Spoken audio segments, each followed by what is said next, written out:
정말 정어리 통조림이 우리 몸에 그렇게 좋을까요? 아니면 혹시 모를 위험이 숨어 있진 않을까요? 많은 어르신들이 등푸른 생선의 좋은 점만 생각하고 통조림 정어리를 아무 생각 없이 드시곤 합니다. 특히 간편하다는 이유로 식탁에 자주 오르기도 하죠. 오메가3가 풍부하다고 해서 건강식품처럼 여기는 분들도 많습니다. 하지만 우리가 미처 알지 못했던 숨겨진 진실들이 여러분의 건강에 치명적인 영향을 줄 수도 있다는 사실 알고 계셨나요? 어쩌면 지금 겪고 계신 혈압 문제나 관절 통증, 혹은 알 수 없는 피로감이 바로 이것 때문일지도 모릅니다. 만약 통조림 정어리가 마냥 좋은 줄로만 알고 계셨다면 오늘 저는 여러분이 꼭 아셔야 할 통조림 정어리에 대한 충격적인 5가지 진실을 알려드리려 합니다. 이 영상에서는 통조림 정어리가 우리 몸에 어떤 방식으로 도움이 될 수 있는지, 그리고 어떤 점을 조심해야 하는지, 특히 60세 이상 어르신들에게 치명적일 수 있는 숨겨진 위험은 없는지 자세히 알아볼 것입니다. 여러분이 건강을 위해 무엇을 선택하고 어떻게 먹어야 할지 현명한 결정을 내리는 데 큰 도움이 될 것이라고 확신합니다. 그러니 놓치지 마시고 여러분의 건강을 지키기 위해 이 영상을 끝까지 시청해 주세요. 분명 깜짝 놀랄 만한 사실을 발견하게 되실 겁니다. 자, 그럼 첫 번째 충격적인 진실부터 함께 파헤쳐 볼까요? 우리가 가장 간과하기 쉬운 부분이지만 여러분의 혈압과 심장 건강에 직접적인 영향을 미칠 수 있는 진실입니다. 바로 나트륨 폭탄의 진실입니다.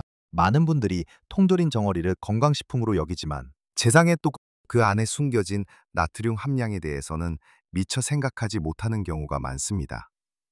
통조림 식품은 장기 보존을 위해 소금을 많이 사용하는데 정어리 통조림도 예외는 아닙니다. 우리가 흔히 먹는 일반 정어리 통조림 한 캔에는 하루 권장 나트륨 섭취량의 상당 부분이 들어 있습니다. 한 끼 식사만으로도 이미 나트륨을 과하게 섭취할 수 있다는 뜻이죠. 특히 60세 이상의 어르신들에게 과도한 나트륨 섭취는 심각한 건강 문제를 초래할 수 있습니다. 혈압이 높아져 고혈압으로 이어지거나 기존의 고혈압을 악화시킬 수 있습니다. 고혈압은 심장마비, 뇌졸중계, 신장질환 등 치명적인 합병증의 주범이라는 것을 우리는 잘 알고 있습니다. 우리 몸은 나이가 들수록 신장의 나트륨 배출 능력이 떨어지기 때문에 젊을 때보다 나트륨에 더욱 민감하게 반응합니다. 이런 데게 조금만 과하게 먹어도 몸이 붓거나 혈압이 오르는 것을 느낄 수 있습니다.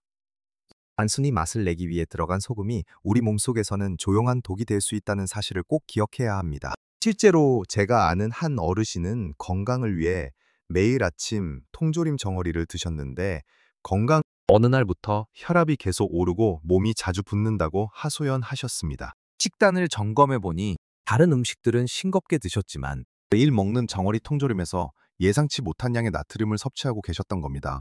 그분께 통조림 정어리를 드시기 전에 물에 살짝 헹구거나 그롱이란 저염 제품을 선택하시라고 조언해드렸고, 다른 식사에서는 나트륨 섭취를 더욱 줄이시도록 했습니다. 놀랍게도 얼마 지나지 않아 그분의 혈압은 안정세를 찾았고 몸의 무기도 가라앉았다고 합니다. 그렇다면 어떻게 해야 할까요? 첫 번째 해결책은 라벨을 꼼꼼히 확인하는 습관을 들이는 것입니다. 제품 포장에 표시된 나트륨 함량을 반드시 확인하고, 가능하다면 저염 또는 무염으로 표기된 제품을 선택하는 것이 좋습니다. 두 번째는 섭취 전 한번 헹구기입니다. 통조림 정어리를 개봉했을 때 안에 들어있는 기름이나 물을 따라 버리고 정어리를 흐르는 물에 가볍게 헹궈주세요. 이렇게 하면 표면에 붙어있는 나트륨을 상당 부분 제거할 수 있습니다. 세 번째는 통조림 정어리를 활용한 요리 시 다른 양념 사용을 최소화하는 것입니다. 이미 통조림 자체에 간이 되어 있기 때문에 추가적인 소금, 간장, 고추장 등의 사용은 자제하고 신선한 채소나 허브로 맛을 내는 것이 좋습니다. 예를 들어 정어리 통조림 샐러드를 만들 때 소금 대신 레몬즙이나 식초를 활용하고 근이서, 양파, 오이 등 채소를 듬뿍 넣어 나트륨 섭취를 줄이면서도 맛과 영양을 살릴 수 있습니다. 첫 번째 진실이 조금 충격적이었나요? 그렇다면 두 번째 진실은 어쩌면 여러분에게 더 직접적인 경고가 될 수도 있습니다. 통조림 정어리를 드시면서 혹시 관절 통증이나 발가락의 극심한 통증을 겪어본 적은 없으신가요?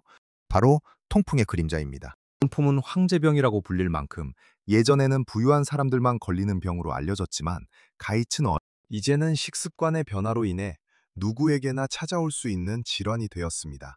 통풍은 체내의 요산 수치가 높아져 관절의 요산 결정이 쌓이면서 염증을 일으키는 질병입니다.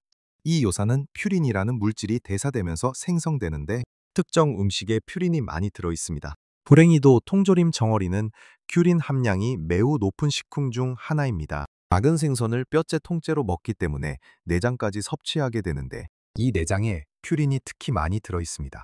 그래서 통풍을 앓고 있거나 통풍 발작이 자주 오시는 분들 혹은 혈액 검사에서 요산 수치가 높게 나온 분들에게 통조림 정어리는 피해야 할 식품으로 꼽히곤 합니다. 갑자기 엄지발가락이 퉁퉁 붓고 칼로 찌르는 듯한 통증이 느껴진다면 그 전날 먹었던 음식을 되짚어 볼 필요가 있습니다. 통조림 정어리뿐만 아니라 맥주, 붉은 육류, 내장류 등 퓨린이 많은 식품을 과도하게 섭취했을 때 통풍 발작이 일어날 가능성이 높아집니다. 실제로 제 친척 어르신 중 한 분은 평소 건강관리에 철저하셨지만 폐대하고 5년 전부터 통풍으로 고생하고 계십니다. 특히 등푸른 생선이 몸에 좋다는 말을 듣고 통조림 정어리를 거의 매일 드셨다고 합니다. 그러다 갑자기 발가락이 붓고 밤새 잠을 설칠 정도로 아파서 병원에 갔더니 통풍 진단을 받으셨다고 합니다. 의사 선생님께서 퓨린 함량이 높은 음식 섭취를 줄이라고 하셨고 그제야 통조림 정어리가 그 원인 중 하나였다는 것을 알게 되셨습니다. 그분은 통조림 정어리 섭취를 중단하고 식단 조절을 시작한 뒤로 통풍 발작의 빈도가 현저히 줄었다고 합니다. 그분은 그렇다면 통풍 위험이 있는 분들은 정어리 통조림을 아예 먹으면 안 될까요? 그건 아닙니다. 중요한 것은 적당량과 현명한 섭취입니다. 만약 통풍 이력이 있거나 요산 수치가 높다면 통조림 정어리의 섭취는 가급적 자제하거나 의사 또는 영양사와 상담 후 결정하는 것이 가장 좋습니다.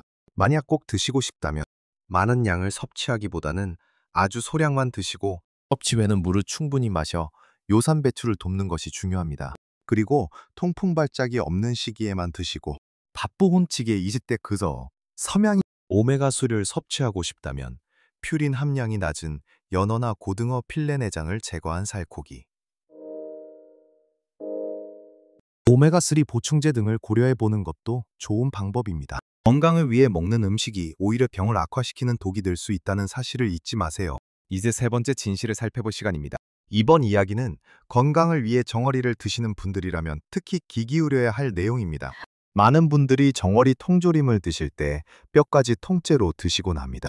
뼈가 부드럽게 익어 있어서 먹기에도 부담이 없고 특히 칼슘이 풍부하다고 알려져 있기 때문입니다. 실제로 정어리 뼈에는 칼슘이 풍부하게 들어있어 골다공증 예방이나 뼈 건강에 도움이 되는 것은 사실입니다. 하지만 이 뼈째 먹는 것에는 양날의 검이 숨어 있습니다. 이런데 바로 뼈째 먹는 것의 양날의 검과 영양 흡수라는 진실입니다. 영양균 긍정적인 측면부터 이야기해 볼까요? 정어리 통조림을 뼈째 먹는 것은 칼슘 섭취에 매우 효과적입니다. 우리 몸의 뼈는 나이가 들면서 점차 약해지고 골밀도가 낮아지는데 특히 여성 어르신들의 경우 폐경 이후 골다공증 위험이 크게 높아집니다. 정어리 뼈에 들어있는 칼슘은 물론 정어리 자체의 풍부한 비타민 D는 칼슘 흡수를 돕는 중요한 역할을 합니다. 귀인종 비타민 D가 충분해야 칼슘이 제대로 우리 몸에 흡수되어 뼈로 갈 수 있습니다. 그래서 정어리를 뼈째 먹는 것은 뼈 건강에 필수적인 칼슘과 비타민 D를 동시에 섭취할 수 있는 좋은 방법이 될 수 있습니다. 실제로 꾸준히 드시는 분들 중에는 골밀도 개선에 도움을 받았다는 이야기도 심심치 않게 들려옵니다. 하지만 여기에 우리가 간과해서는 안 될 두 가지 중요한 점이 있습니다. 첫째, 모든 어르신이 뼈를 편안하게 드실 수 있는 것은 아니라는 점입니다. 통조림 정어리의 뼈는 매우 부드럽게 익혀져 있지만 전하작용 삼키는 능력이 약해지신 어르신들의 경우 작은 뼈조차 목에 걸리거나 불편함을 느낄 수 있습니다. 자칫 잘못하면 기도에 걸려 위험한 상황이 발생할 수도 있습니다. 소화기관이 예민한 분들은 뼈가 완전히 소화되지 않아 불편함을 느끼기도 합니다. 둘째, 칼슘 흡수의 문제입니다. 단순히 칼슘을 많이 섭취하는 것만이 중요한 것이 아니라 우리 몸이 얼마나 효율적으로 칼슘을 흡수하느냐가 중요합니다. 비타민 D가 칼슘 흡수를 돕는다고 말씀드렸지만 비타민 K2와 마그네슘 등 다른 미네랄과 비타민들도 칼슘이 뼈에 제대로 정착하도록 돕는 역할을 합니다. 통조림 정어리만으로 이 모든 영양소를 완벽하게 섭취하기는 어렵습니다. 제가 아는 한 어르신은 평생 건강하셨는데 최근 몇 년 사이에 골다공증 진단을 받고 칼슘 섭취에 신경을 많이 쓰셨습니다. 정어리 통조림이 뼈째 칼슘 덩어리라고 해서 꾸준히 드셨는데 대략 목에 걸리는 느낌이 자주 들어 불편하셨다고 합니다. 결국 정어리 통조림은 끊으시고 다른 칼슘 보충제와 함께 뼈를 튼튼하게 하는 운동을 병행하시면서 상태가 많이 호전되셨다고 합니다. 이처럼 개인의 건강 상태와 소화 능력에 따라 뼈째 먹는 것이 불편하거나 위험할 수 있음을 인지해야 합니다.